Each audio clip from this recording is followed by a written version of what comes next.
नमस्कार, myself doctor Ritu Verma. Welcome to my channel. आज हम लोग पढ़ेंगे प्रोबेबिलिटी। प्रोबेबिलिटी क्या होता है एंड प्रोबेबिलिटी पे बेस्ड कुछ क्वेश्चंस कभी कभी एग्जाम्स में पूछ लिए जाते हैं, कॉम्पिटिटिव एग्जाम्स में। तो हम लोग देखते हैं क्या होता है प्रोबेबिलिटी। तो उसकी जो डेफिनेशन है वो ये कहती है, the outcome of random experiment is called event. The change of this event is denoted by P and is given by probability to occur, मतलब number of favorable event divided by total number of favorable event। ठीक है, इसका क्या मतलब हुआ? probability मतलब जैसे अगर हमें कोई भी काम करना है और उस काम के लिए हमारे पास 10 ऑप्शंस है, मतलब टोटल 10 फेवरेबल केसेस हैं कि हमारे पास उन्हीं 10 में से ही कोई एक काम होगा और उसके अलावा कोई और आंसर नहीं आ सकता है। तो हम प्रोबेबिलिटी कहेंगे कि हमें कितने नंबर ऑफ फेवरेबल इवेंट, मतलब हमें कितना आंसर चाहिए, एक ही आंसर चाहिए, लेकिन हमारे पास 10 ऑप्शंस अवेलेबल है, उन 10 में से हमें कोई एक ही आंसर निकल के आएगा, तो वो हो जाएगा number of favourable event divided by total number of event. ठीक है, ये होती है प्रोबेबिलिटी। जैसे अगर मैं एक सिंपल सा एक एग्जांपल लूं कि मान लीजिए मेरे पास एक कॉइन है। ठीक है, कॉइन के दो फेजेस होते हैं, हेड एंड टेल। तो अगर मुझसे कहा गया है कि मैंने अगर कॉइन को टॉस किया है और उसके हेड आने की क्या प्रोबेबिलिटी है, ठीक है, तो जो डेफिनेशन है इसके अकॉर्डिंगली हमसे पूछा गया है कि हेड आने की प्रोबेबिलिटी क्या है। ठीक है, लेकिन हमारे पास हेड, तो जब हम टॉस करेंगे तो हेड और टेल दो ही ऑप्शन हमारे पास आ सकते हैं। इसका मतलब टोटल जो नंबर ऑफ इवेंट है वो हमारे पास हो गए 2। लेकिन हमें तो क्या चाहिए? Number of favourable event. Favourable event मतलब हमें हेड चाहिए, तो हेड और टेल में से हमें चाहिए हेड। तो नंबर ऑफ फेवरेबल इवेंट क्या हो गया? 1। ठीक है, number of favourable event is 1 और हमारे पास टोटल ऑप्शन कितने अवेलेबल है? हेड और टेल। आ तो टेल भी सकता है, जरूरी थोड़ी है कि हेड ही आए, टेल भी आ सकता है। तो इसीलिए हमारे पास टोटल नंबर ऑफ इवेंट हो जाएंगे 2। तो यहाँ पे अगर ये पूछा जाए कि अगर आप किसी कॉइन को टॉस करते हो और उसमें हेड आने की क्या प्रोबेबिलिटी है, तो वो हो जाएगी 1/2। 1 है कि हमें हेड ही चाहिए, तो इसलिए हमने 1 लिया है, नंबर ऑफ फेवरेबल इवेंट 1। और 2 इसलिए लिया है क्योंकि हमें टोटल जो इवेंट है वो पता होना चाहिए। टोटल इवेंट में से हम हमारे लिए जो फेवरेबल कंडीशन है, जो फेवरेबल इवेंट है, जब हम वो चूज कर लेते हैं तो वो होता है प्रोबेबिलिटी। ठीक है, प्रोबेबिलिटी की ये डेफिनेशन होती है। ओके, नाउ अब यहाँ पे हमने लिखा है कि प्रोबेबिलिटी जो है वो 0 to 1 के बीच में लाई करती है, ना वो 0 से छोटी हो सकती है, ना वो 1 से बड़ी हो सकती है। ठीक है, अगर आपको प्रोबेबिलिटी टू ऑकर पता है कि अगर हमें कोई भी काम करना है तो उसका प्रोबेबिलिटी का ऑकरेंस हमें पता है कि इतना प्रोबेबिलिटी उसका आएगा, तो प्रोबेबिलिटी नॉट टू ऑकर भी हम फाइंड आउट कर सकते हैं। वो कैसे पता कर सकते हैं कि 1 माइनस प्रोबेबिलिटी ऑफ ऑकर अगर हम पता कर लेंगे तो उस काम को ना करने की प्रोबेबिलिटी भी हम पता कर सकते हैं। ठीक है, नाउ अब यहाँ पे हमें एक चीज समझना पड़ेगी कि to calculate the favourable cases or the total cases of the random experiment, we require the concept arrangement and selection और permutation and combination। ये दो चीज हमें समझ में आना चाहिए कि हमें करना क्या है और हम करना क्या चाहते हैं, हमसे एग्जामिनर ने पूछा क्या है। फर्स्ट ऑफ ऑल आपको अगर प्रोबेबिलिटी समझना है तो परम्यूटेशन एंड कॉम्बिनेशन जो है इसके आपको बेसिक कॉन्सेप्ट समझ में आना चाहिए। तो आइए हम थोड़ा सा देख लेते हैं कि परम्यूटेशन क्या होता है, कॉम्बिनेशन क्या होता है। तो यहाँ पर हम अगर देखेंगे तो यहाँ पर दो चीजें होती है, एक तो होता है सिलेक्ट करना और एक होता है अरेंज करना। ठीक है, तो सिलेक्ट करना क्या होता है कि अगर हमारे पास कुछ ऑप्शंस गिवन होता है उसमें से हमें सिर्फ सिलेक्शन पूछा गया है। सिलेक्शन पूछा गया है मतलब जैसे मान लीजिए एक बैग में 10 बॉल है। ठीक है, 10 बॉल में से हमसे कहा गया है कि हमें कोई भी एक ब्लैक कलर की बॉल निकालना है, तो ये दिस इज सिलेक्शन कि हमें उस बैग में से हाथ डाल के एक सिंपल सा कोई भी एक बैग बॉल निकालना है, लेकिन उसकी प्रोबेबिलिटी है वो ये बताना है हमें कि वो ब्लैक बॉल ही हम निकालें। तो ये होता है सिलेक्शन और ये होता है ये होता है सिलेक्शन। अरेंजमेंट में होता है कि हमसे कहा जाता है कि हमें सिलेक्ट भी करना है देन उनको अरेंज भी करना है, मतलब आगे पीछे शफल भी करना है, तो ये होता है अरेंजमेंट। ठीक है, तो यहाँ पे अगर हम देखेंगे तो मान लीजिए अगर हमें ए बी सी, अगर हमसे तीन ऑप्शंस पूछा गया है, हमसे कहा गया है कि हमें इनको अरेंज करना है दो दो के ग्रुप में। ठीक है, तो हम इसे कैसे अरेंज सिलेक्ट कर सकते हैं, इसमें से हम ए बी भी ले सकते हैं, इसमें से हम बी सी भी ले सकते हैं, इसमें से हम ए सी भी ले सकते हैं। सिमिलरली हम यहाँ पे लिख सकते हैं बी ए बी के इक्विवेलेंट होगा, सी बी बी सी के इक्विवेलेंट होगा और सी ए भी ए सी के इक्विवेलेंट होगा। सिलेक्शन में मतलब हमें सिर्फ सिलेक्ट करना है, इसमें अरेंजमेंट इंपॉर्टेंट नहीं होती है, मतलब यहाँ पे आप 3 वेज में इसे सिलेक्ट कर सकते हैं दो दो के ग्रुप में। सिमिलरली अगर आप अरेंजमेंट करना चाहते हो तो हम कर सकते हैं, लेकिन यहाँ कंडीशन है कि अरेंजमेंट जो है वो सिलेक्शन के बिना नहीं हो सकता है, अरेंजमेंट के लिए आपको सिलेक्शन जरूरी है। ठीक है, तो क्या हुआ, विदाउट सिलेक्शन अरेंजमेंट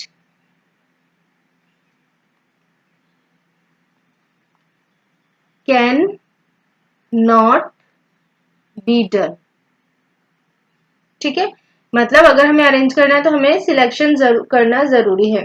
तो उस केस में क्या होगा कि ए बी जो होगा वो इक्विवेलेंट नहीं होगा बीई के, बिकॉज हमें अरेंज भी करने को कहा गया है। अरेंज करना मतलब पहले ए अगर आ गया है और बी आ गया है तो अब की बार हमें बी ही चाहिए, पहले ए बाद में चाहिए, दिस इज अरेंजमेंट। ठीक है, इसमें सिलेक्शन है कि हमें सिर्फ सिलेक्ट करना है, हमें सिर्फ पिक करना है, लेकिन यहाँ पे क्या करना है, हमें पिक करने के बाद में उन्हें अरेंज भी करना है। तो ए बी इक्विवेलेंट नहीं होगा बी ए के, बी सी इक्विवेलेंट नहीं होगा सी बी के और ए सी इक्विवेलेंट नहीं होगा सी ए के। ठीक है, मतलब यहाँ पे हम 3 वेज में सिलेक्ट कर सकते हैं, यहाँ पर हम 6 वेज में अरेंज कर सकते हैं। ठीक है, तो सिलेक्शन जो है वो कहलाता है कॉम्बिनेशन, और अरेंजमेंट जो कहलाता है वो कहलाता है परम्यूटेशन। ओके, तो ये कॉम्बिनेशन और परम्यूटेशन क्या होता है, अगर हमसे सिर्फ सिलेक्शन की बात कही गई है तो वो कह रहे हैं कि हमें कॉम्बिनेशन करना है, अगर परम्यूटेशन की बात कही गई है तो हमें उसे अरेंज भी करना है साथ में। ठीक है, सिलेक्शन में क्या होता है, हमें सिर्फ पिक करना है। ठीक है, लेकिन अरेंजमेंट में क्या होता है, अरेंज में हमें क्या करना है, पिक भी करना है, पिक विथ अरेंज और शफल कह लो, पिक विथ शफल। ठीक है, तो ये 2-3 पॉइंट है, हमें प्रोबेबिलिटी करने के पहले ये चीज समझ में आना चाहिए कि सिलेक्शन क्या, कॉम्बिनेशन क्या होता है, परम्यूटेशन क्या होता है। कॉम्बिनेशन का मतलब सिलेक्शन होता है, परम्यूटेशन का मतलब अरेंजमेंट होता है। ठीक है, तो अगर हमसे कॉम्बिनेशन के लिए पूछा गया तो इसके लिए हमारे पास फॉर्मूला होता है NCR और यहाँ होता है NPR। C मतलब कॉम्बिनेशन, P मतलब परम्यूटेशन। ठीक है, जहां पे n क्या है, n is equals to total number of total number of available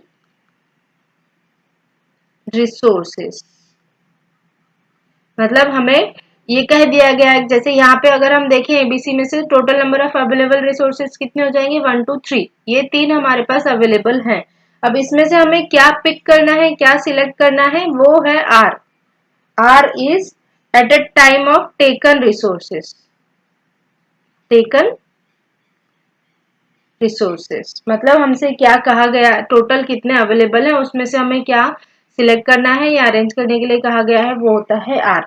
तो एनसीआर एनपीआर के आपको फॉर्मूले जो है वो पता होना चाहिए, सो दैट कि हमें जो क्वेश्चन में पूछा गया है हम वो चीज कर सकते हैं। ठीक है, तो अगर हमसे ये कहा गया है कि हमें ये निकालना है तो आइए हम इस पे थोड़े से कुछ फॉर्मूलेज भी देख लेते हैं ताकि वो हमारे लिए इजी रहेगा।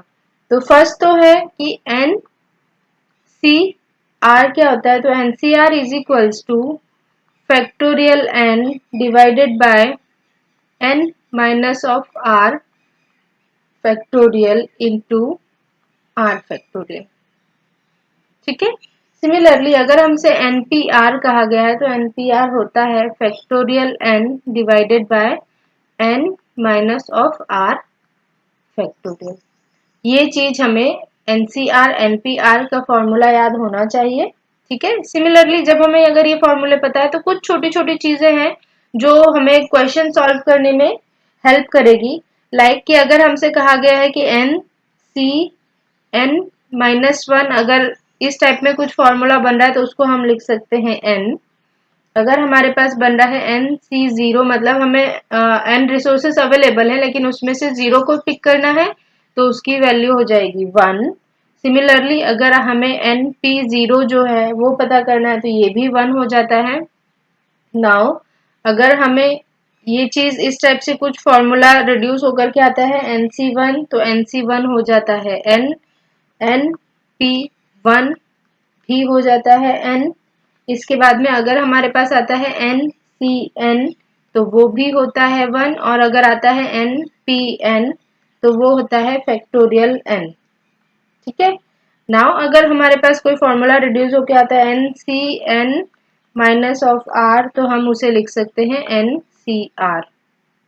नाउ नेक्स्ट वन इज अगर हमें निकल के आ रहा है NPN माइनस वन तो उसे हम लिख सकते हैं फैक्टोरियल n। ठीक है। तो ये कुछ फॉर्मूले हैं, मतलब जो मेन फॉर्मूला है वो तो हमारे पास ये है कि ये तो हमें याद होना ही चाहिए। इसके बाद में जब हम इसे सॉल्व करते हैं तो वो रिड्यूस होकर के कुछ इस फॉर्म में ब्रेक होकर के हमें मिलता है। तो अगर हमें कुछ ये इस तरीके से याद रहता है तो हमारा जो क्वेश्चन है वो सॉल्व करना इजी हो जाता है।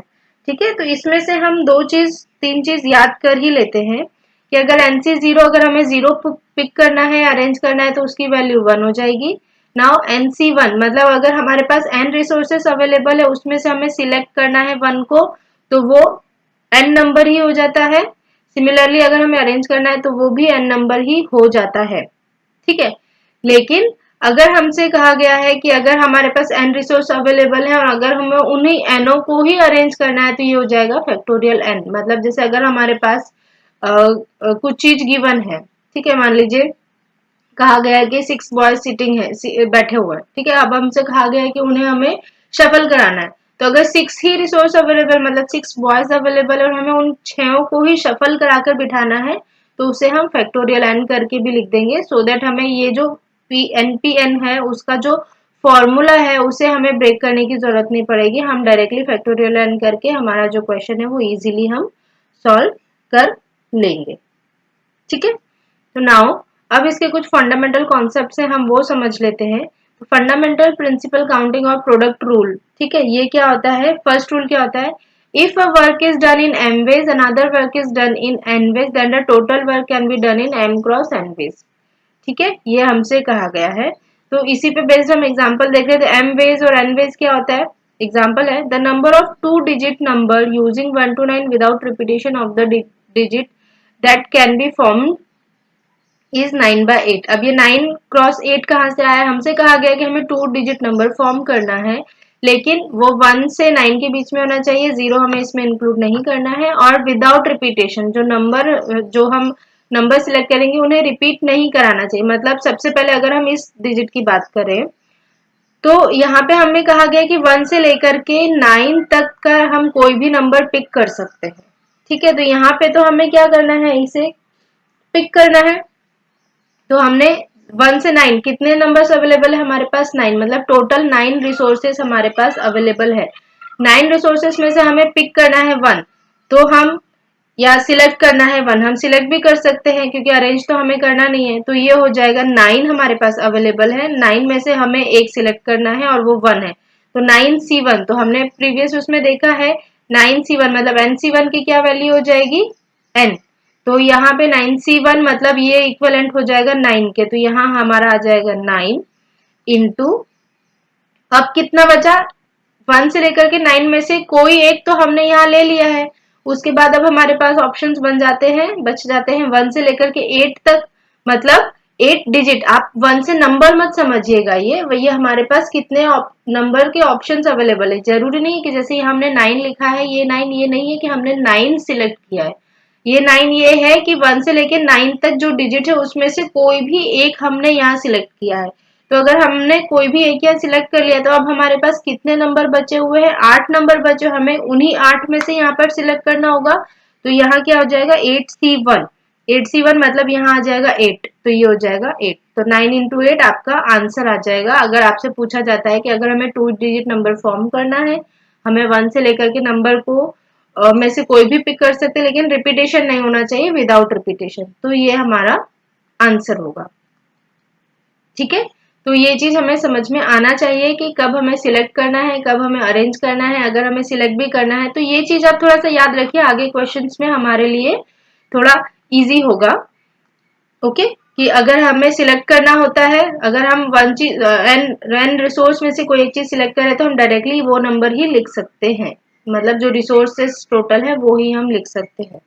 ओके, नाउ नेक्स्ट इज कि हमने जो फॉर्मूला पहले देखा था वही लिखा हुआ है कि the number of ways of select r thing out of n thing is given by, अगर टोटल रिसोर्स एन हमारे पास है और उसमें से आर हमें सिलेक्ट करना है तो हम ये फॉर्मूला लगाएंगे। अगर हमें टोटल एन रिसोर्स गिवन है, उसमें से आर रिसोर्स को हमें अरेंज करना है तो उसके लिए हमें ये फॉर्मूला लगाना है। Okay, now next is the number of ways to arrange n thing of which k things are same as given by, मतलब अगर हमसे कहा गया है कि n कोई भी नंबर n चीज हमें गिवन है और हमसे कहा गया है कि उसमें से n चीज को हमें अरेंज करना है, लेकिन उसमें से k थिंग्स है वो अपने आप को रिपीट कर रही है, k थिंग अपने आप को रिपीट कर रही है। इसका मतलब ये होगा कि जो टोटल हमें रिसोर्सेस अवेलेबल हैं उसमें से हम डिवाइड में जो भी रिपीटेशन हो रहा है उसे हम फैक्टोरियल के फॉर्म में लिख देंगे। इसका हम एग्जांपल लेके देख लेते हैं। Example is the number of ways to arrange the letter, हमें ये लेटर्स गिवन है ए बी सी डी और ई जो है वो 2 टाइम्स गिवन है। ठीक है, अब हमसे कहा गया है कि हमें ये जो लेटर्स गिवन है इन्हें हमें अरेंज करना है। ठीक, the number of ways to arrange the letter, अगर हमें कहा गया कि इन्हें अरेंज करना है तो हम वो कैसे कर सकते हैं, उसके लिए हमें क्या करना होगा, जो ये फॉर्मूला है उसके अकॉर्डिंगली तो ये कह रहे हैं कि हमें जितने भी रिसोर्सेस अवेलेबल हैं उनका फैक्टोरियल कर देना है, मतलब उन्हें हमें अरेंज करना है। तो यहाँ कितने रिसोर्स हमारे पास अवेलेबल है, 1 2 3 4 5 एंड 6 रिसोर्स जो है वो हमारे पास यहाँ पर अवेलेबल है। तो 6 मतलब यहाँ पे हो जाएगा फैक्टोरियल 6 डिवाइड बाय, अब इन 6 में से ई जो है वो 2 टाइम्स अपने आप को रिपीट कर रहा है तो डिवाइड में आ जाएगा 2 फैक्टोरियल। तो जब हम इसे सॉल्व कर लेंगे तो हमारा जो नंबर ऑफ वेज है इसे अरेंज करने का वो आ जाएगा। ठीक है, तो यहाँ पे ये कॉन्सेप्ट समझाने का मतलब ये है कि अगर हमें कभी भी अरेंजमेंट करने के लिए कहा जा रहा है और उसमें रिपीटेशन हमें दिख रहा है तो हमें घबराने वाली कोई बात नहीं है। हम सारे नंबर्स को, जो भी सारे रिसोर्सेस हमें गिवन है उसको एक बार अरेंज करा लेंगे, मतलब उसको फैक्टोरियल के फॉर्म में लिख लेंगे, डिवाइडेड में जो भी रिपीट हो रहा है बस उसे हम फैक्टोरियल कर देंगे। ठीक है, now next one is the number of ways to arrange m plus n plus l things. अब यहाँ पे जो हमारी टोटल n थिंग्स थी उसे हमने यहाँ पे ब्रेक कर दिया, m plus n plus l thing of which n things are same type, n things are same another type and l things are distinct in given distinct है। ठीक है, मतलब ये जो पहले हमारे पास n फैक्टोरियल था, n फैक्टोरियल को हमने ब्रेक करके m plus n plus l के फॉर्म में लिख लिया, जहाँ पे m जो है वो m सेम टाइप का थिंग है और n जो है वो सेम टाइप का थिंग है। ठीक है, तो उसमें भी हम इस तरीके से इसे ब्रेक कर सकते हैं कि m plus n plus l मतलब टोटल जो हमें रिसोर्सेस अवेलेबल उसका फैक्टोरियल डिवाइडेड बाय जो भी रिपीटेशन हो रहा है उनका फैक्टोरियल। पिछले वाले में ये था कि अगर आपको एक ही चीज रिपीट हो रही है तो आप ये लिख सकते हो। यहाँ पर हमने ये एग्जांपल लिया है कि अगर आपके पास 2 या 3 जितनी भी चीजें आपके पास रिपीट हो रही है आप उन सबको सेपरेट आउट करके फैक्टर करके लिख सकते हो। यहाँ पर हम एक एग्जांपल ले लेते हैं। मान लीजिए हमारे पास A B C D E ई ई, हमें ये लेटर्स गिवन है और हमसे कहा गया है कि हमें इन्हें अरेंज करना है। ठीक है, तो हम टोटल यहाँ पे क्या किया हुआ है m plus n plus l, इसका मतलब जो टोटल नंबर्स हमें अवेलेबल है हमें उसका फैक्टोरियल लेना है। तो 1 + 2 3 4 5 6 7 8 8 है, तो इसके अकॉर्डिंगली आप क्या लिख दोगे 8 फैक्टोरियल। डिवाइड में रिपीटेशन मतलब ए जो है वो एक तरीके का रिपीट हो रहा है तो यहाँ पे 2 फैक्टोरियल आ जाएगा। 8 के बाद में और कुछ रिपीट हो रहा है क्या, ई 3 टाइम्स रिपीट हो रहा है तो यहाँ पे हम 3 फैक्टोरियल इस टाइप से लिख देंगे। ठीक है, तो अगर हमें अरेंज करने के लिए कहा जाता है और उसमें रिपीटेशन हो रहा है तो हमें ये चीज याद रखना है, नॉर्मल फॉर्मूला है, बस हमें डिवाइड में जो भी रिपीट हो रहा है उनका फैक्टोरियल करके लिख देना है। Okay, now next is the number of ways to arrange anything in a circle is given by. अब हमसे कहा गया है कि n number of ways arrange anything, हमें एनीथिंग गिवन है उन्हें हमें अरेंज करना है बट इन सर्कुलर फॉर्म में करना है। तो अगर सर्कुलर फॉर्म में करना है तो उसका फॉर्मूला होता है n-1 फैक्टोरियल। ठीक है, इसका हम एक एग्जांपल देख लेते हैं कि मान लीजिए हमारे पास ए बी सी लेटर्स हमें गिवन है और हमसे कहा गया है कि इसे हमें सर्कुलर फॉर्म में अरेंज करना है। तो अगर हम इसे सर्कुलर फॉर्म में अरेंज करेंगे तो हम इसे कैसे अरेंज कर सकते हैं, ए बी सी और हम इसे अरेंज कर सकते हैं ए बी सी, मतलब हम इसे क्लॉकवाइज भी रख सकते हैं या एंटी क्लॉकवाइज भी रख सकते हैं। इसके अलावा हमारे पास कोई ऑप्शंस नहीं है, मतलब हम ये जो एबीसी हमें रिसोर्सेज गिवन है इसे हम 2 वेज में अरेंज कर सकते हैं। ठीक है, तो ये जो फॉर्मूला क्या कहता है, फॉर्मूला कहता है n-1 फैक्टोरियल। तो n यहाँ पर कितने हैं हमारे पास 3, तो ये हो गया 3 - 1 इसका फैक्टोरियल।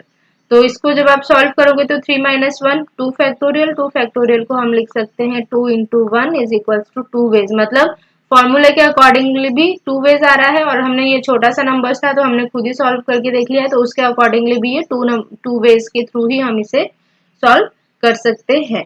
तो इस तरीके से आपको ये चीज थोड़ा सा याद रखना है कि हमें सर्कुलर फॉर्म में पूछा गया है या हमें नॉर्मल फॉर्म में पूछा गया है। ओके, नाउ नेक्स्ट इज कि जब भी हम प्रोबेबिलिटी के या परम्यूटेशन या कॉम्बिनेशन के क्वेश्चन सॉल्व करते हैं तो बेसिकली हमारे पास 3 टाइप्स अवेलेबल है, क्वेश्चंस वहीं से ही ज्यादातर बन के आते हैं। तो फर्स्ट है कि डाइस हमसे पूछा जाता है कि हमें कहा जाता है कि एक डाइस है, डाइस में से फिर हमें प्रोबेबिलिटी फाइंड आउट करने के लिए कहा जाता है। तो फर्स्ट ऑफ ऑल हम देख लेते हैं कि डाइस क्या होता है। डाइस बेसिकली जो आपने लूडो खेला होगा, सांप सीढ़ी खेला होगा, सभी ने ऑलमोस्ट सभी ने खेला होगा, कोई भी नहीं छूटा हुआ है। तो वो जो हम क्यूब जो छोटा सा रहता है जिसपे नंबर्स लिखे रहते हैं उसे डाइस कहते हैं और उसपे हर डायरेक्शन में मतलब उसके 6 फेजेस होते हैं, 6 फेजेस पर नंबर लिखे होते हैं 1 2 3 4 5 6। तो इस पर बेस्ड क्वेश्चन पूछ लिया जाता है कि डाइस है और आपको प्रोबेबिलिटी बताना है कि 3 आने की क्या प्रोबेबिलिटी है। ठीक है, तो 3 आने की प्रोबेबिलिटी हमें बताना है, लेकिन यहाँ पे टोटल तो हमारे पास कितने हैं 6 वैल्यूज है 1 2 3 4 5 6। जब भी हम डाइस को थ्रो करेंगे तो 6 में से कुछ भी आ सकता है, मतलब डिवाइड में तो टोटल हमारे पास 6 केसेस अवेलेबल है, लेकिन हमसे कहा गया है कि 3 आने का ही पूछा है तो 3 तो 1 ही है, इसका मतलब ये हो जाएगा 1/6 3 आने की प्रोबेबिलिटी हो जाएगी। तो डाइस पर इस तरीके के क्वेश्चन पूछे जाते हैं। Now second one is coin. तो कॉइन में हेड एंड टेल 2 फेजेस होते हैं, तो उसमें से आपको 2 फेजेस में से पूछ लिया जाता है कि हेड आने की प्रोबेबिलिटी क्या है, टेल आने की प्रोबेबिलिटी क्या है। समटाइम्स कह दिया जाता है कि 2 कॉइन्स हैं वो टॉस करना है, तो दो कॉइन्स टॉस करने के लिए कह दिया जाएगा। तो टोटल आपके पास फेवरेबल केस 4 हो जाएंगे, 4 में से आपसे जो पूछा गया है वो आपको बताना है। तो इस टाइप से हमसे क्वेश्चन पूछ लिए जाते हैं। Now third one is playing card. Cards के ऊपर भी बहुत क्वेश्चंस पूछे जाते हैं, तो कार्ड्स भी बेसिकली आप सभी ने प्ले किया होगा। एक बार उसको फटाफट अपने नजरों से निकाल लेते हैं कि हमें जो एग्जाम्स में पूछा जाएगा या जो क्वेश्चंस उस पर बनेंगे वो किस टाइप से बनेंगे। तो टोटल कार्ड्स में 50 जो कार्ड्स की वो होती है पैकेट होता है उसमें 52 कार्ड्स होते हैं, 26 ब्लैक होता है, 26 रेड होता है। ब्लैक में भी फिर 13 दो पार्ट्स में डिवाइड हो जाता है। स्पेड 13 स्पेड होते हैं, स्पेड मतलब जिसको बोलते हैं चिड़ी हम लोग बोलते हैं। और एक क्लब होता है, क्लब मतलब जो क्लब एक क्लब होता है उसका मुझे हिंदी फिलहाल नाम याद नहीं आ रहा है। रेड में भी हमारे पास 13 दो होते हैं, एक डायमंड होता है और एक होता है हार्ट। डायमंड जिसे हम ईट बोलते हैं वो इजीली हमें समझ में आता है, हार्ट का तो शेप हमें पता ही है। तो 13 सारे अलग अलग कलर्स में डिवाइड होता है। नाउ ये जो 13 ब्लैक कलर के होते हैं, मतलब हमने जो 13 डिवाइड किए उन 13 में भी पार्टीशन होता है 4 कार्ड होते हैं हमारे ऑनर के होते हैं, जिसे हम ऑनर कहते हैं। ऑनर में हमारा आता है एस, मतलब जिसे हम इक्का बोलते हैं, तो ए से हो जाता है एस, ये हो गया इक्का। जे से हो जाता है जिसे हम गुलाम बोलते हैं, जैक। ठीक है, क्यू फॉर क्वीन हो जाता है, और के मतलब किंग हो जाता है। ठीक है, तो ये जो चार होते हैं, ये चार हमारे ऑनर कार्ड कहलाते हैं। अगर आपसे कभी क्वेश्चन में पूछा जाता है कि ऑनर कार्ड की अगर हम बात कर रहे हैं, तो ऑनर कार्ड मतलब हमें यही चार कार्ड जो है वो माइंड में आना चाहिए, ace, jack, queen and king. उसके अलावा हमारे पास 9 कार्ड बचते हैं, 2 से लेकर के 10 तक, तो वो हमारे नॉर्मल कार्ड कहलाते हैं। तो ये जो पार्टीशन है, अगर आपको याद रहे तो एग्जाम्स में आपके लिए बेटर होगा। अब जब हम इस टाइप के क्वेश्चन करेंगे तो इसमें एक चीज और पूछी जाती है कि एंड और का कॉन्सेप्ट भी जो क्वेश्चन है उसमें पूछा जाता है। एंड का मतलब जैसे मान लीजिए हमसे कह दिया जाएगा कि हमें प्रोबेबिलिटी फाइंड करना है, कुछ कंडीशन दे दी कि उसकी प्रोबेबिलिटी एंड अनदर कंडीशन दे दी उसकी प्रोबेबिलिटी, उन दोनों को कंबाइन करके हमें बताना है। मतलब हमें दो प्रोबेबिलिटी पूछी जाएगी और उन दोनों प्रोबेबिलिटी में या तो एंड का या और का रिलेशन होगा, तब आपको टोटल जो फाइनल प्रोबेबिलिटी वो कैलकुलेट करना है। तो उस केस में हम लोग क्या करेंगे, फर्स्ट जो कंडीशन है वो प्रोबेबिलिटी फाइंड आउट करेंगे, सेकंड जो कंडीशन है वो प्रोबेबिलिटी फाइंड आउट करेंगे, ये दोनों हम सेपरेट फाइंड आउट करेंगे। उसके बाद हम देखेंगे कि क्वेश्चन में हमें क्या कहा गया है, एंड पूछा गया है या और पूछा गया है। अगर एंड पूछा गया है तो हम उनका मल्टीप्लाई करा देंगे, और अगर और पूछा गया है तो उन दोनों जो प्रोबेबिलिटी सेपरेट आउट हुई उनका एडिशन करके हम फाइनल आंसर निकाल के दे देंगे। तो ये हमें एंड और का कॉन्सेप्ट थोड़ा माइंड में रखना है। इस टाइप के क्वेश्चन भी पूछ लिए जाते हैं कभी कभी एग्जाम में। ओके, तो आइए अब हम क्वेश्चन से स्टार्ट करते हैं। तो फर्स्ट क्वेश्चन हमें गिवन है कि इन थ्रोइंग अ फेयर डाइस, यहाँ पे डाइस की बात हो जाती है। ठीक है, हमसे कहा गया है कि डाइस को थ्रो करना है। डाइस मतलब जो क्यूब की हमने बात किया था स्टार्टिंग में, 1 से लेकर के 6 नंबर तक के उसके फेजेस होते हैं, उसमें से हमें कुछ भी एक पता करना है। तो हमसे कहा गया है कि इन throwing a fair dice what is the probability of getting number of 3। ठीक है, तो डाइस में कितने फेज होते हैं, 1 2 3 4 5 6। प्रोबेबिलिटी हमें पता करना है, उसका फॉर्मूला होता है डिवाइडेड बाय में टोटल फेवरेबल केसेस और ऊपर में फेवरेबल केसेस। तो टोटल फेवरेबल केस कितने हमारे पास हैं, हमारे पास 1 से लेके 6 तक में कुछ भी आ सकता है, ऐसा जरूरी नहीं है कि 3 ही आएगा, कुछ भी आ सकता है। तो टोटल फेवरेबल केस हो गए हमारे पास 6, लेकिन हमें क्वेश्चन में कहा गया कि हमें 3 आने की ही प्रोबेबिलिटी बताना है। तो 3 तो यहाँ पे कितना है, 1 ही है, एक ही बार आ सकता है, इसके अलावा वो आ ही नहीं सकता। तो इसका मतलब 3 की जगह पे हम क्या लिख देंगे, 1। तो इस क्वेश्चन का आंसर आ जाएगा 1/6। 6 हमारी टोटल फेवरेबल केसेस हो गए, और 1 जो है हमारा, हमें 3 चाहिए, तो 3 तो सिर्फ एक ही बार अवेलेबल आएगा। तो ये यहाँ पे 1/6 इस क्वेश्चन का आंसर हो जाएगा। नाउ हमसे कहा गया है, नेक्स्ट क्वेश्चन पूछा गया है, find the chance of drawing 2 blue ball in succession from a bag containing 5 red and 7 blue balls। Okay, हमसे कहा गया है कि एक बैग है, उसमें 5 रेड बॉल है एंड 7 ब्लू बॉल है। ठीक है, और हमसे कहा गया if the ball are not being replaced, ball जो भी हम निकालेंगे एक बार उसे हमें रिप्लेस नहीं करना है। और हमसे कहा गया find the chance of drawing 2 blue ball, हमें 2 ब्लू बॉल ही निकालना है। ठीक है, 2 ब्लू बॉल निकालना है, इसका मतलब क्या हो जाएगा कि मान लीजिए हमने एक बार बॉल निकाला वो ब्लू निकल के आता है, और हम दूसरी बार बॉल निकालेंगे वो भी ब्लू निकल के आएगी, या हम एक ही बार में दोनों बॉल निकालते हैं वो ब्लू निकल के आती है। हम दोनों तरीके से इस क्वेश्चन को सॉल्व कर लेते हैं। तो फर्स्ट हम करते हैं कि मान लीजिए हमने एक बॉल निकाली है, ठीक है, या अगर ये थोड़ा सा कंफ्यूजिंग हो रहा है तो हम इसको इस टाइप से करते हैं कि हमें तो यहाँ पे सिलेक्ट करना, अरेंज तो करना नहीं है। तो सिलेक्ट करना है मतलब 7C1। 7C1 मतलब अगर 7 हमने यहाँ इसलिए लिया क्योंकि हमें सिर्फ ब्लू बॉल निकालना है, टोटल ब्लू बॉल हमारे पास 7 अवेलेबल है। तो 7 में से हमने एक ब्लू बॉल निकाला, तो ये हो जाएगा कितना, 7,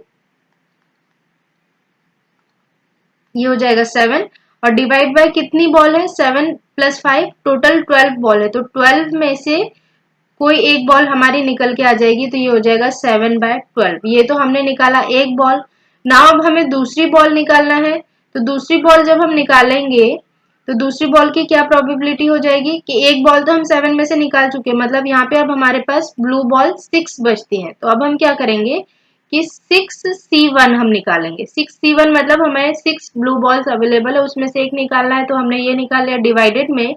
अब हमारे पास टोटल बॉल बचती है 11, क्योंकि एक बॉल हम ऑलरेडी निकाल चुके हैं। तो नाउ नेक्स्ट बचेगा 11C1, मतलब 6 ब्लू बॉल हमारे पास अवेलेबल है, सेकेंड टाइम है, उसमें से हमें एक ब्लू बॉल निकालना है, तो ये हो जाएगा 6, और टोटल हमारे पास 11 बचती है, तो ये हो जाएगा 11। तो जब हम फाइनल निकालेंगे प्रोबेबिलिटी, ये हो जाएगा 7/12 इंटू 6/11, तो ये निकल के आ जाएगा 7/22 इस क्वेश्चन का आंसर।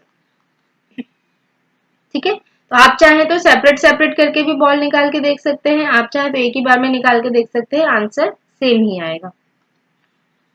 नाउ नेक्स्ट क्वेश्चन है कि 3 कॉइन्स आर टॉस्ड, हमसे कहा गया है कि 3 कॉइन है, उन्हें हमें टॉस करना है। What is the probability of getting 2 tails and 1 head, हमें पूछा गया है 2 टेल एंड 1 हेड, 3 कॉइन है, हमें उन्हें टॉस करना है।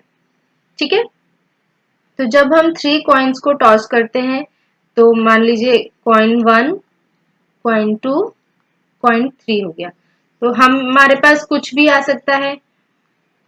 मान लीजिए ये हेड हेड हेड है, ठीक है, और ये टेल टेल टेल टेल आ सकता है। तो यहाँ पे सेकंड कॉइन में ऑप्शन है head head tail tail head head tail tail, यहाँ हो सकता है head tail head tail head tail head tail, मतलब हमारे पास ये टोटल 8 फेवरेबल केसेस बनते हैं। इन्हीं में से आपके पास पूछा गया कि 2 टेल एंड 1 हेड आने की प्रोबेबिलिटी हमें बताना है। तो इसका मतलब 2 टेल कहाँ पे है, एक तो ये प्रोबेबिलिटी हो सकती है, इसमें 2 टेल एंड 1 हेड है, इसके बाद में एक ये प्रोबेबिलिटी हो सकती है 2 टेल एंड 1 हेड है।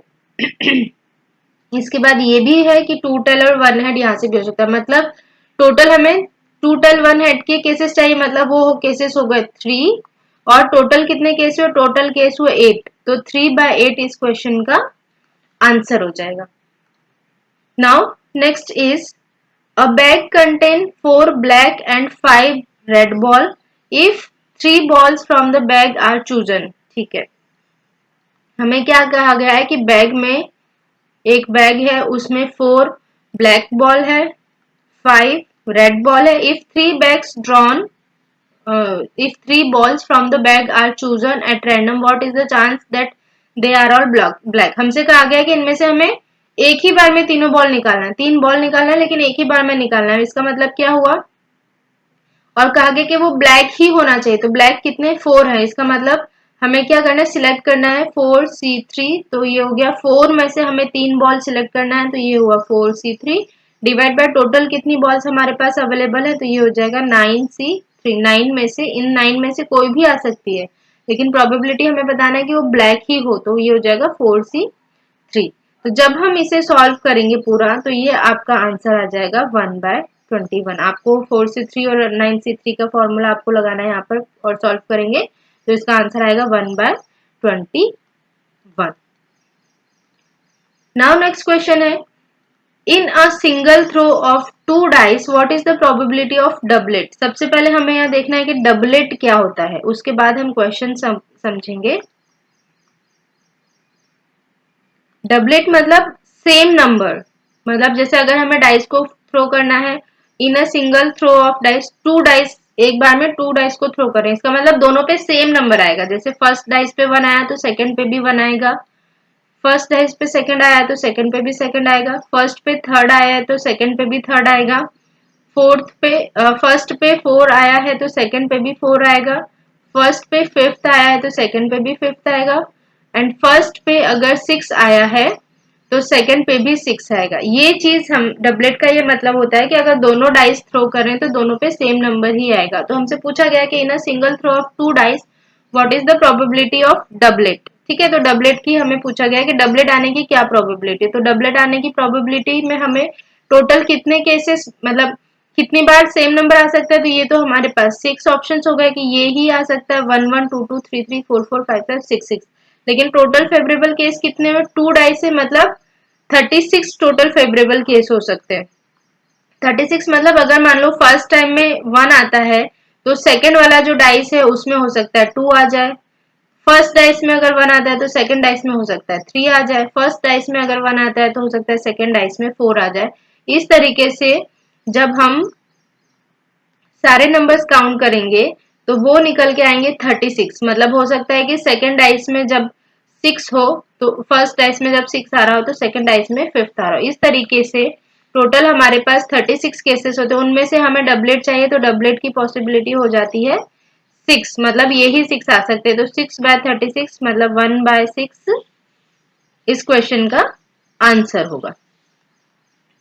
Now next question is 6 boys and 6 girls are to arrange in a row at random. What is the probability all the girls to sit together? Okay. तो हमसे क्वेश्चन में कहा गया है कि 6 बॉय हैं और 6 गर्ल्स हैं। अब उसमें पूछा गया प्रोबेबिलिटी बताना all the girls to sit together, मतलब सारी गर्ल्स को एक साथ हमें बिठाना है। ठीक है, तो सारी गर्ल्स को हमें एक साथ बिठाना मतलब हम 6 गर्ल्स का एक बंच मान सकते हैं कि वो जहां पे बैठेंगे एक साथ बैठेंगे। मतलब ये 6 गर्ल्स की जगह हम इसको कह सकते हैं कि टोटल ओवरऑल 1 गर्ल हुई। ठीक है, तो 6 तो बॉयज है ही, 6 बॉयज के साथ में 1 को हम मिला देंगे, टोटल कितने नंबर हो जाएंगे 7। क्योंकि 6 बॉय तो अलग अलग इंडिविजुअल यूनिट है लेकिन हमें 6 गर्ल को एक ही साथ बिठाना है तो इन सभी गर्ल्स को हम मिला करके एक यूनिट बना देंगे। तो एक यूनिट बना देंगे तो 6 + 1 7। हमें 7 फैक्टोरियल दैट मीन्स हमें 7 को अरेंज करना है। 6 बॉयज के साथ में वो कहीं भी बैठ सकती है गर्ल्स, लेकिन सारे 6 को एक साथ बैठना है। जैसे मान लीजिए अगर हमारे पास ये प्लेस है 7, टोटल नंबर होगा 3 4 5 6 7। तो अगर मान लो हम गर्ल्स को यहाँ बिठा रहे हैं तो सारी गर्ल्स यहाँ हो जाएंगी, बाकी सारे बॉयज यहाँ हो जाएंगे। अगर हम गर्ल्स को थर्ड प्लेस पे बिठा रहे तो गर्ल्स यहाँ हो जाएंगी, बाकी सारी प्लेस पे बॉयज हो जाएंगे। इसका मतलब ये हुआ कि हम ये 6 गर्ल्स है इसका एक बंच बना करके इसे एक ही मान सकते हैं। इसीलिए हमने 6 + 1 7 फैक्टोरियल किया है। मतलब फैक्टोरियल मतलब हमें उन्हें अरेंज कराना है, ये सब आपस में कहीं भी बैठ सकते हैं। इंटू अब जो गर्ल्स हैं 6 गर्ल्स का बंच है वो भी तो आपस में शफल कर सकता है।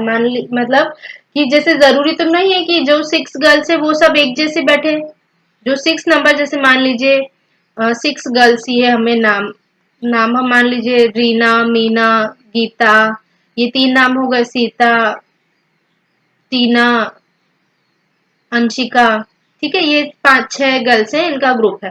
अब हमने ये जो 7 फैक्टोरियल है ये तो इसलिए लिया है क्योंकि हमें 6 बॉयज और ये जो 6 गर्ल्स का ये 1 ग्रुप है इन्हें अरेंज कराना है। तो ये तो हमने इनको अरेंज करा दिया, लेकिन ये जो 6 गर्ल्स है ये भी तो आपस में शफल करके बैठ सकती हैं। जरूरी तो नहीं है कि ये इसी सीक्वेंस में हो सकता है कि यहाँ पे मीता आ जाए, फिर सीता आ जाए, फिर टीना आ जाए, फिर अंशिका आ जाए, फिर रीना आ जाए, फिर गीता आ जाए।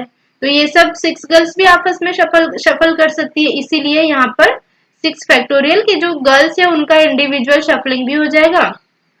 टोटल डिवाइडेड बाय कितना आएगा, तो यहाँ पे 6 गर्ल्स है, 6 बॉयज है, 6 गर्ल्स है, मतलब टोटल 12 फैक्टोरियल इसका बन के आ जाएगा। ठीक है, तो इस टाइप की क्वेश्चन इस तरीके से करते हैं। All the girls to sit together हमसे कहा गया मतलब सारी गर्ल्स को एक साथ बैठना है।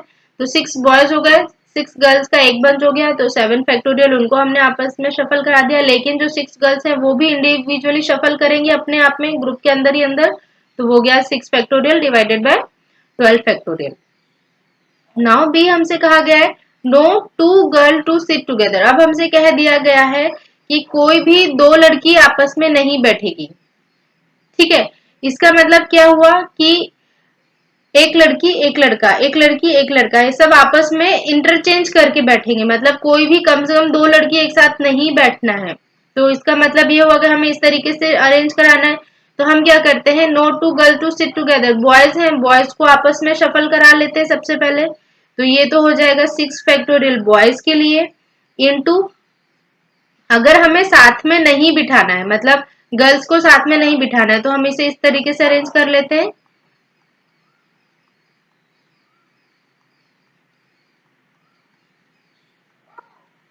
कितना होगा 5 6 ये और टोटल 7 प्लेस होगा। इसका मतलब ये हुआ कि हम मान लेते हैं ये जो सारे एक्स है ये बॉयज का प्लेस हो गया, यहाँ पर बॉयज बैठेंगे और जो डैश लगा हुआ है यहाँ पे गर्ल्स बैठेंगे क्योंकि हमसे कहा गया है no two girls to sit together, किसी भी लड़की को साथ में नहीं बिठाना है। तो 6 फैक्टोरियल तो हमने इसलिए ले लिया क्योंकि ये बॉयज हैं, ये आपस में कभी भी शफल करके बैठ सकते हैं, मतलब कोई भी कहीं पर भी बैठ सकता है। ठीक है, तो ये 6 फैक्टोरियल हो गया बॉयज के लिए। नाउ अब हमारे पास कितने प्लेसेस है, 1 2 3 4 5 6 7, 7 प्लेस है। इन 7 प्लेस में से हमें गर्ल्स को बिठाना है। तो अब हमें चूज करना है 7 में से, तो ये हो जाएगा 7 सी, और 6 गर्ल्स है तो 7 सी 6 हो गया। ठीक है, ये तो हुआ कि हमने 7 प्लेस में से 6 प्लेस को सिलेक्ट कर लिया। नाउ अब हम करेंगे इनटू 6 फैक्टोरियल, बिकॉज ये 6 फैक्टोरियल है कि ये जो 6 गर्ल्स है ये अभी तो आपस में शफल करेंगी, इसलिए। ठीक है, ये समझ में आया हमने क्या किया। 6 फैक्टोरियल बॉय के लिए, 6 फैक्टोरियल मतलब ये बॉयज है, यहाँ पर बैठ जाएंगे जहां जहां क्रॉस लगा हुआ है। नाउ अब हमारे पास जो डैश लगा हुआ है वो 7 प्लेसेस है, 7 प्लेस पे हमें गर्ल्स को बिठाना है। तो 7 में से हमने सिलेक्ट किया है 6 प्लेसेस को, गर्ल्स को, और उन 6 प्लेस जो भी हमने 6 प्लेस सिलेक्ट किया उस 6 प्लेस में भी हमें उनको शिफ्ट करा करके शफल करा के बैठना, तो हो गया 6 फैक्टोरियल डिवाइड बाय 12 फैक्टोरियल तो है। तो इस तरीके से हम सेकंड वाला पार्ट भी सॉल्व कर सकते हैं। नाउ थर्ड वन हमसे कहा गया है all the girls not to sit together, ये हो गई हमारी प्रोबेबिलिटी नॉट टू ऑकर वाली कंडीशन। यहाँ पे था all the girl to sit together, अभी हमसे कहा है all the girls not to sit together, तो इसको हम सिंपली 1 माइनस फर्स्ट वाली कंडीशन लगा देंगे, which is 7 factorial into 6 factorial divided by 12 factorial. तो ये हो जाएगा 12 factorial minus of 7 factorial into 6 factorial divided by 12 factorial. ठीक है, ये आप सॉल्व कर लीजिएगा, ये हम सॉल्व नहीं कर रहे हैं, बस आपको कॉन्सेप्ट समझा दे रहे हैं कि आपको कैसे करना है। सिमिलरली सी के बाद डी आ गया। डी हमसे कहा गया है no two boys and no two girls to sit together, मतलब कोई भी दो लड़की या कोई भी दो लड़के आपस में नहीं बैठेंगे, हमें ये बताना है। तो ये हमारा अरेंजमेंट है सबको अलग अलग बिठाने का, तो हमें इसमें अरेंज करना है। तो मान लीजिए अगर हम फर्स्ट वाला गैप ये छोड़ दें तो हमारे पास ये ऑप्शंस है, इसमें हमें बिठाना है। तो हमने क्या किया कि एक्स की जगह पे मान लीजिए हम बॉयज बिठा रहे हैं, तो 6 प्लेसेस है हमारे पास, 6 प्लेस में से 6 बॉयज हैं, इसका मतलब 6 फैक्टोरियल हो जाएगा। तो 6 फैक्टोरियल हो गया बॉय के लिए, 6 प्लेसेस है और 6 गर्ल्स है तो 6 फैक्टोरियल हो गया गर्ल के लिए। ठीक है, नाउ एंड मतलब हमसे कहा गया है कि हमें मतलब दोनों का ही बताना है कि no two girls and no two boys to sit together, दोनों ही केस हमें बताना है। तो इस केस में हमें क्या हो जाएगा, हम कर देंगे प्लस एंड क्या हो जाएगा, अब हमने अभी फर्स्ट वाला प्लेस छोड़ा था, अब हम लास्ट वाला प्लेस छोड़ देते हैं। तो जब हम लास्ट वाला प्लेस हटा देंगे ये, तो हमारे पास ये ऑप्शंस बचेंगे, यहाँ पे हमें गर्ल्स और बॉयज को शिफ्ट बिठाना है। तो हम एक्स वाले पे बॉयज को बिठा देते, तो एक्स में बॉयज को बिठाएंगे तो फिर से 6 फैक्टोरियल, और डैश वाले में गर्ल्स को बिठाएंगे तो फिर से 6 फैक्टोरियल, ये हो गया डिवाइड बाय टोटल 12 फैक्टोरियल।